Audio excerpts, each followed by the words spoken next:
بسم اللہ الرحمن الرحیم۔ ناظرین، یہ کتاب جس کا ٹائٹل ہے معارف القرآن۔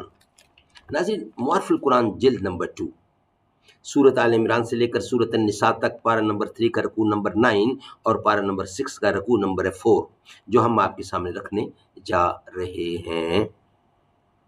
ناظرین، اس کتاب کے رائٹر ہیں حضرت مولانا مفتی محمد شفیع صاحب عثمانی رحمۃ اللہ علیہ، مفتی اعظم پاکستان۔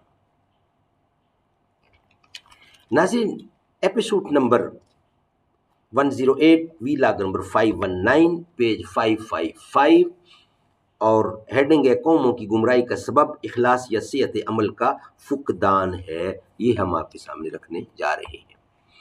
نحمدہ ونصلی علی رسولہ الکریم، بسم اللہ الرحمن الرحیم۔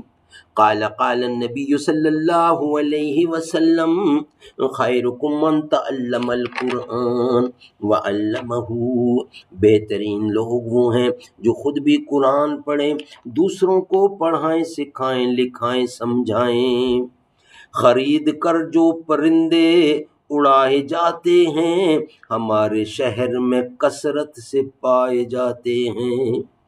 میں دیکھ کر آیا ہوں ایک ایسا کارخانہ جہاں چراغ توڑ کے سورج بنائے جاتے ہیں۔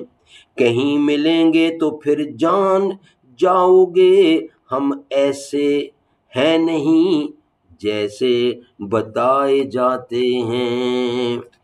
محمد کی غلامی دین حق کی شرط اول ہے، اسی میں ہو اگر خامی تو سب کچھ نامکمل ہے۔ قوموں کی گمراہی کا سبب اخلاص یا صحت عمل کا فقدان ہے۔ قوموں اور مذاہب کی تاریخ پر نظر ڈالیے تو معلوم ہوگا کہ جتنے بے راہ فرقے اور قومیں دنیا میں ہیں، کسی میں اخلاص نہیں اور کسی میں عمل صحیح نہیں۔ یہی دو گروہ ہیں جن کا ذکر سورۃ فاتح میں صراط مستقیم سے ہٹ کر، یعنی ہٹ جانے والوں کے سلسلے میں مغضوب علیہم اور ضالین کے لفظوں سے بیان کیا گیا ہے۔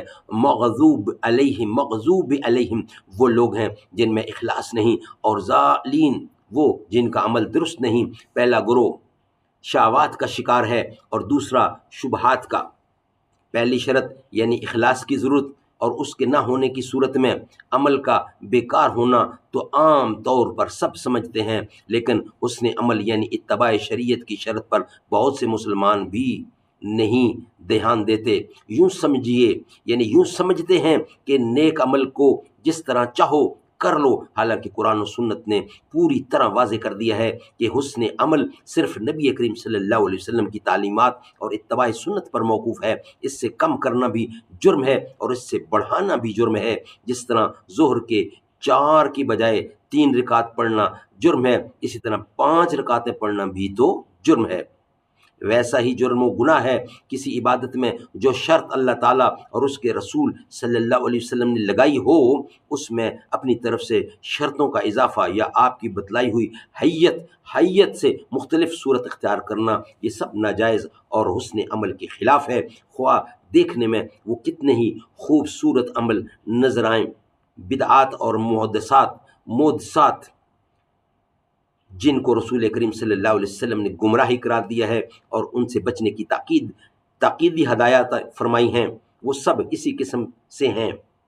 جاہل آدمی اس کو پورے اخلاص کے ساتھ اللہ اور اس کے رسول صلی اللہ علیہ وسلم کی خوشنودی اور عبادت و ثواب جان کر کرتے ہیں، مگر شرع محمدی میں اس کا یہ عمل ضائع بلکہ موجب گناہ ہوتے ہیں۔ اسی وجہ سے قرآن کریم نے بار بار حسن عمل یعنی اتباع سنت کی تاکید فرمائی۔ سورہ ملک میں ہے لِيَبْلُوَكُمْ أَيُّكُمْ أَحْسَنُ عَمَلًا، یہاں پر احسن و عملہ فرمایا، اکثر عملاً نہیں فرمایا، یعنی کثرت عمل کا ذکر نہیں بلکہ اچھا عمل کرنے کا ذکر ہے، اور اچھا عمل وہی ہے جو رسول اللہ صلی اللہ علیہ وسلم کی سنت کے مطابق ہو۔ قرآن کریم کی ایک دوسری آیت میں اسی حسن عمل اور اتباع سنت مستوی کو ان الفاظ سے تعبیر فرمایا ہے، وَمَنْ أَرَدَ الْآخِرَةَ وَسَعَى لَهَا سَعْيَهَا سعیہا یعنی سیو عمل ان دونوں یعنی ان لوگوں کا مقبول ہے، ان لوگوں کا مقبول ہے جنہوں نے نیت بھی خالص آخرت کی رکھی ہو اور اس کے لیے صحیح بھی کر رہے ہوں، اور جو صحیح کر رہے ہیں وہ صحیح مناسب بھی ہو، اور صحیح مناسب وہی ہے جو رسول کریم صلی اللہ علیہ وسلم نے اپنے قول و عمل سے امت کو بتلائی۔ اس سے ہٹ کر خواہ صحیح میں کمی کی جائے یا زیادتی، دونوں چیزیں صحیح مناسب نہیں ہیں، اور صحیح مناسب وہی ہے جس کا دوسرا نام حسن عمل ہے جو اس آیت میں مذکور ہے۔ خلاصہ یہ ہے کہ اللہ کے نزدیک کسی عمل کے مقبول ہونے کی دو شرطیں ہیں، اخلاص اور حسن عمل، اور حسن عمل نام ہے اتباع سنت صلی اللہ علیہ وسلم کا۔ اسی لیے اخلاص کے ساتھ حسن عمل کرنے والے کا یہ بھی فرض ہے کہ عمل کرنے سے پہلے یہ معلوم کریں کہ رسول اللہ صلی اللہ علیہ وسلم نے اس عمل کو کس طرح کیا ہے اور اس کے متعلق کیا ہدایتیں دی ہیں۔ ہمارا جو عمل سنت کے طریقے سے ہٹے گا نا مقبول ہوگا۔ نماز، روزہ، حج، زکوٰۃ، صدقات و خیرات اور ذکر اللہ اور درود و اسلام سب میں اس کا لحاظ رکھنا ضروری ہے کہ رسول اللہ صلی اللہ علیہ وسلم نے اس عمل کو کس طرح انجام دیا اور کس طرح کرنے سے ارشاد فرمایا ہے۔ آخر آیت میں اخلاص اور حسن عمل کی ایک مثال حضرت ابراہیم خلیل اللہ علیہ السلام کی پیش کر کے اس کی اتباع کا حکم دیا ہے، اور وَاتَّخَذَ اللَّهُ إِبْرَاهِيمَ خَلِيلًا فرما کر اس کی طرف اشارہ کر دیا ہے کہ حضرت خلیل کے اس مقام بلند کا سبب یہی ہے کہ وہ مخلص بھی اعلیٰ درجے کے تھے اور ان کا عمل بھی باشارت خداوندی صحیح اور درست تھا۔ سبحان اللہ، سبحان اللہ۔ ناظرین، یہ ویلاگ ہمارا یہاں مکمل ہوتا ہے۔ نیکسٹ ویلاگ کے ساتھ انشاءاللہ حاضری دیں گے۔ یہ ویلاگ ہمارا یہاں ہی مکمل ہوتا ہے۔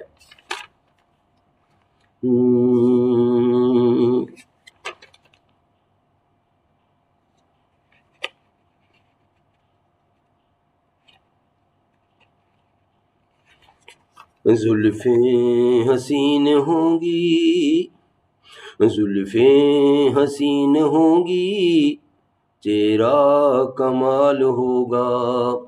زلفیں حسین ہوں گی، تیرا کمال ہوگا، کیا خوب مصطفیٰ کا حسن و جمال ہوگا۔